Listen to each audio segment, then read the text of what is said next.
এবিধ মাংসভোজী কাছ।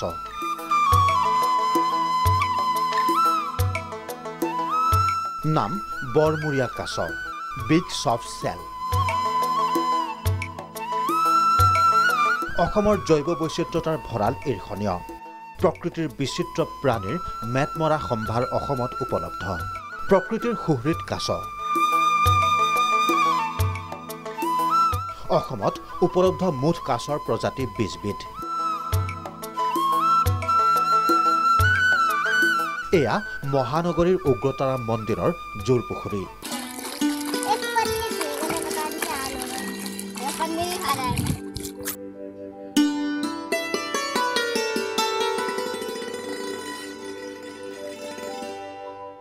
জোৰপুখুৰীৰ নান্দনিক সৌন্দৰ্য মনোৰম। অসমৰ জলাশয়, খাল, বিল, নদ নদীত প্ৰায় 20 বিধ প্ৰজাতিৰ কাছ পোৱা যায়। কিন্তু আটাইতকৈ গৌৰৱৰ আৰু আনন্দৰ কথা এইটোৱেই যে তাৰেই 13 বিধ কাছ পোৱা যায় মহানগৰীৰ জোৰপুখুৰীত, যিটো কথাই প্ৰকৃতিবিদ প্ৰত্যেককেই যেন আনন্দত ভৰাই তুলিব। এই কাছৰ ভিতৰত এবিধ মাংসহাৰী কাছৰ কথা আজি কম। এই জোৰপুখুৰীতে কাছৰ 13 বিধ প্ৰজাতি উপলব্ধ।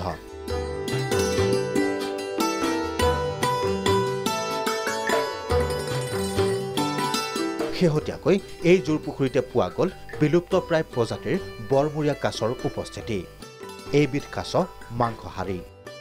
বছৰৰ প্ৰতিদিনেই ডাঙৰ ডাঙৰ ৰাজহাঁহবোৰ টানি লৈ যায়। তাৰপিছত দেখোঁ কেতিয়াবা হাঁহবোৰ পানীটো ডুব মাৰিছে, প্ৰায় 10-15 মিনিট আকৌ উঠি আহে, হাঁহটো মৰি যায়। মৰাৰ পিছত পাখি টাকি ছিঙি সেই কাছৰ ফুটা ফুটা কৰি হাঁহবিলাক খাই দিয়ে। তেতিয়া আমি আলোচনা কৰিছিলোঁ যে এইটো ডেঞ্জাৰাছ কাছ এটা আহিছে।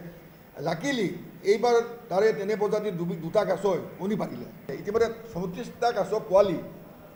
এই পুখুৰীৰ কাছৰ জৰিয়তেই প্ৰকৃতি সংগঠন হেল্পাৰ্থে জগাইছে 34টা বৰমূৰীয়া কাছৰ পোৱালি।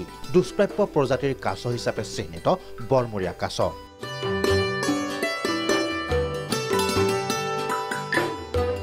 মন্দিৰ সমিতিয়ে আৰু 42টা কণী এনজিঅ'টোক ইতিমধ্যে পোৱালি যোগাবলৈ প্ৰদান কৰিছে। পবিতৰা, কাজিৰঙা, মানাহত এই প্ৰজাতিৰ কাছ মুকলি কৰি উগ্ৰতাৰা মন্দিৰ কৰ্তৃপক্ষই বিলুপ্তপ্ৰায় কাছবিধৰ অধিক বংশবৃদ্ধিৰ পণ লৈছে। এই বৰমূৰীয়া কাছ বৰ্তমান এক্সটিংক্ট ইন দ্য ৱাইল্ড। তাৰমানে ৱাইল্ডত এই কাছৰ পোৱা নাযায়। এতিয়া যদিও আমি ছাৰ্ভে কৰি চাইছোঁ অলপ কেইটামান পোৱা গৈছে। মন্দিৰৰ কেইটা যদি আমি প্ৰজনন কৰাই ৱাইল্ডত এৰিব পাৰোঁ তেনেহ'লে লাহে লাহে ৱাইল্ড পপুলেশ্যন বাঢ়ি গৈ থাকিব। আল্টিমেটলি এটা প্ৰজাতিক এক্সটিংশ্যনৰ পৰা আমি খালি মন্দিৰৰ মানে কি ক'ম, মন্দিৰৰ ইনভলভমেণ্টে এনেকুৱা কাছটোক এক্সটিংশ্যনৰ পৰা বচাব পাৰে।